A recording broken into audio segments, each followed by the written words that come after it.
Mamshi, for today's video nga ay day off natin kaya samahan niyo ako kung anong ganap ko ngayong araw. Papunta nga tayo sa laundry shop kasi magpapalaundry kami. Hindi ko na kasi kaya maglaba ng maramihan. Ayan, dyan kami nagpapalaundry lagi. Mura lang dyan, 70 pesos ang wash. Ang dry 70 din. Ang tupi, 25 pesos.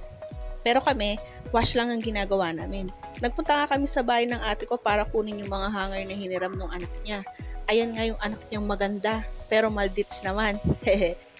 Pero love na love ko yan kahit maldits yan. Pagkagaling nga namin dyan, kinuha na rin namin agad yung laundry. Ayan, nasa bahay na kami. Yan nga pala si baby Tisay namin.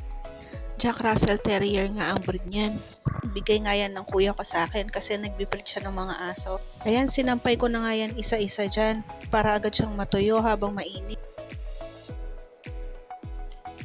Ayan, natapos ko na rin isampay lahat. O diba ang dami? Pagtapos kong isampay yan, napasayaw ako sa tuwa kasi natapos ko agad.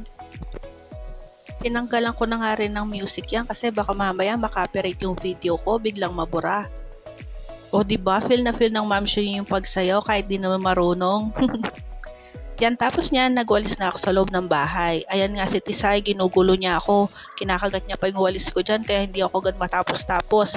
Kaya ang ginawa ko dyan, kinulong ko na muna siya sandali. Kasi kakagat-kagatin niya yung walis ko, makikipaglaro siya.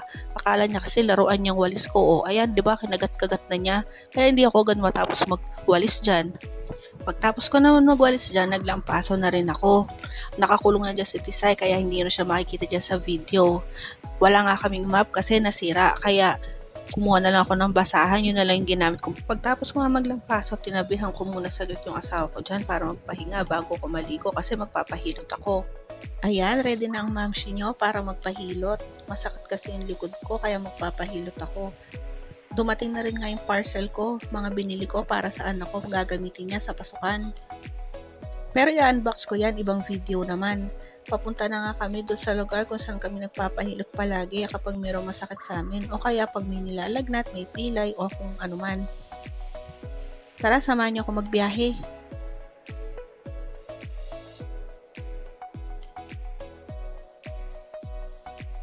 Ayan, nandito na kami kung saan kami nagpapahilot. Pagdating nga namin, may ibang nagpapahilot pa kaya nagintay muna kami saglit. Hindi ko nga matandaan kung anong pangalan ni nanay dyan eh. Hindi ko na rin na video na hinihilot niya ako. Pagtapos nga namin magpahilot, nagpunta naman kami ng Pandakak.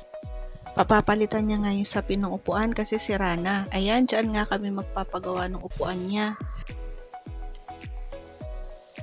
Namimili nga siya dyan ng kulay ng isasapin niya pero syempre puti ang favorite color niya kaya puti ang pipiliin niya. Ayan, tinatanggal na nga yung upuan para ikabit yung bagong sapin ng upuan.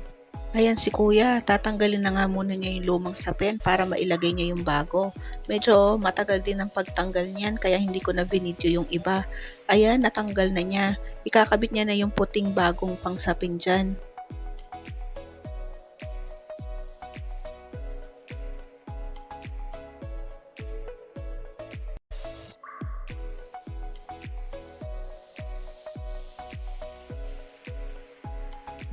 Humalis nga muna kami saglit sa paggawaan ng upuan. Pumunta muna kami ng Osib kasi yung anak ko nagre-request ng french fries dahil daw day off ko. Kaya bumili na muna kami sa Osib habang iniintay namin matapos yung upuan.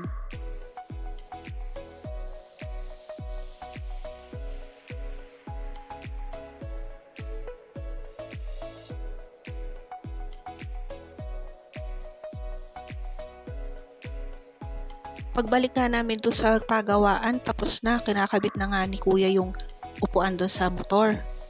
Diba ang ganda ng pagkakagawa niya? Bagong-bago ulit. Tapos umuwi na rin kami kasi bibili pa kami ng ulam.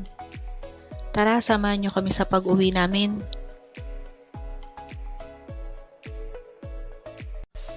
Ang gusto nga ulamin ng asawa ko dyan, hito, kaya naghanap kami ng hito. Meron naman kami nakita, kaya nakabili kami ng dalawa. Ayan, pauwi na kami sa bahay. Sigurado excited na yung anak ko.